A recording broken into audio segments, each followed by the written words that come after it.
ঈদের দিনের কয়েকটা সুন্নত আর থাকে না? ঈদের দিন তাড়াতাড়ি ঘুম থেকে ওঠা সুন্নত। কিন্তু আপনারা ঈদের দিন 6টা-7টা বাজে উঠেন না। তাড়াতাড়ি বলতে নামাজের আগে, ফজরের নামাজের আগে উঠা সুন্নত, গোসল করা সুন্নত, মেসওয়াক করা সুন্নত, উত্তম কাপড় পরিধান করা সুন্নত। ঈদুল ফিতরের দিন কোনো মিষ্টান্ন, খেজুর বা কোনো মিষ্টান্ন জিনিস খেয়ে ঈদগাহে যাওয়া সুন্নত। ওজোর না থাকলে পায়ে হেঁটে হেঁটে ঈদগাহে যাওয়া সুন্নত। এবং তাকবীরে তাশরিক পড়ে পড়ে ঈদগাহে যাওয়া সুন্নত। ঈদুল ফিতরে আস্তে আস্তে, ঈদুল আযহায় জোরে জোরে বলে তাকবীরে তাশরিক কি আবার আল্লাহু আকবার, আল্লাহু আকবার, লা ইলাহা ইল্লাল্লাহু ওয়াল্লাহু আকবার, আল্লাহু আকবার ওয়ালিল্লাহিল হামদ। এটা পড়তে পড়তে যাবেন ঈদগাহে।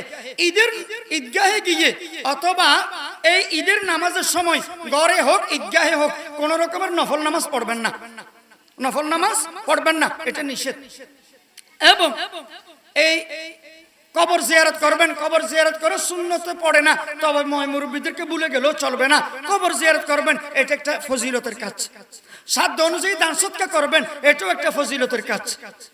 এবং এক রাস্তা দিয়ে ঈদগাহে যাওয়া বাসা থেকে, ফেরার সময় নামাজ পড়ে ফেরার সময় অন্য রাস্তা ব্যবহার করা, মানে আসা যাওয়ার সময় রাস্তা দুটো ব্যবহার করা, এটাও সুন্নত। তো ঈদের দিনের সুন্নত গুলো আদায় করবেন, আমল করবেন। ঈদের দিন আমরা 3বার কোলাকুলি করি, বিদ্যুৎ গতিতে 3বার কোলাকুলি করি। কোলাকুলি 3বার নাকি একবার? একবার। ভালো করে একবার কোলাকুলি করবেন। বিদেশ থেকে কেউ আসছে, ভালো করে একবার কোলাকুলি করবেন। আর কোলাকুলি দোয়া তো আছে, আল্লাহুম্মা জিদ মুহাব্বতি লিল্লাহি ওয়া রাসূলি, কি সুন্দর দোয়া আছে। এই দোয়া পড়ি না, ওই কোলাকুলি করি 3বার, তাও আবার বিদ্যুৎ গতিতে। আর নাম বলি, যে নামটা বলি, নাম এটা তো বলা এখানে সুন্নত না, এটা পরে বলেন না, কিন্তু দোয়া তো আছে। মুসাফা করি না, মুসাফা করি এক হাতে।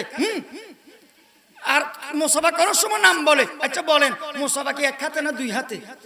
2 হাত আর 2 হাত, দুজনে 4টা হাত, এই 4 হাতে মুসাফা করবে।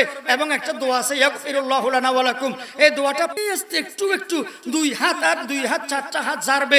4টা হাতে যত সগীরা গুনাহ হয়েছে সুন্নত তরিকে মুসাফা করার কারণে আর দোয়াটা পড়ার কারণে আল্লাহ তাআলা সমস্ত হাতের সগীরা গুনাহগুলো মাফ করে দিবেন।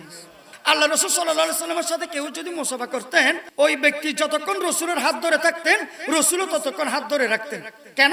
কারণ রাসূল যদি হাত টেনে নিয়ে ফেলে, বেশিক্ষণ না রাখে, ওই ব্যক্তি মনে করতে পারে, আহারে আমি উম্মত, উনি নবী, আমি উম্মত, উনি রাসূল, আমি উম্মত, উনি পয়গম্বর, এই জন্য আমার সাথে বেশিক্ষণ ধরে রাখতে চাই না, হাতটা টেনে নিয়ে ফেললো, এইটা মনে করবে বিদায় আল্লাহ রাসূলের সে যতক্ষণ হাত ধরে রাখতো, রাসূলও ততক্ষণ হাত ধরে রাখতো। সুবহানাল্লাহ। তাহলে কোলাকুলির ইসলামের নির্দেশনা আছে না নাই? মুসাফার মধ্যে ইসলামের নির্দেশনা আছে না নাই? ইসলামের নির্দেশনা আছে। আমি আপনাদেরকে অনুরোধ করব, বয়ানের লাস্ট পর্যায়ে কারো কোনো প্রশ্ন থাকলে করবেন মুনাজাতের আগে। প্রত্যেকে একটা একটা প্রশ্ন করবেন মুনাজাতের আগে, শিকার জন্য দাঁড়ায় প্রশ্ন করবেন। ভয় নাই, ডর নাই। অনেকে প্রশ্ন করতে ডরায়, ইনহানিল্লাহ। প্রশ্ন করতে কিসের ডর? আপনার উসিলে 10 জনে শিখলো, আপনিও শিখলেন। শরীয়তের একটা মাসালা যদি শিখে 1000 রাকাত নফল নামাজ পড়ার সওয়াব পাবেন। সুবহানাল্লাহ।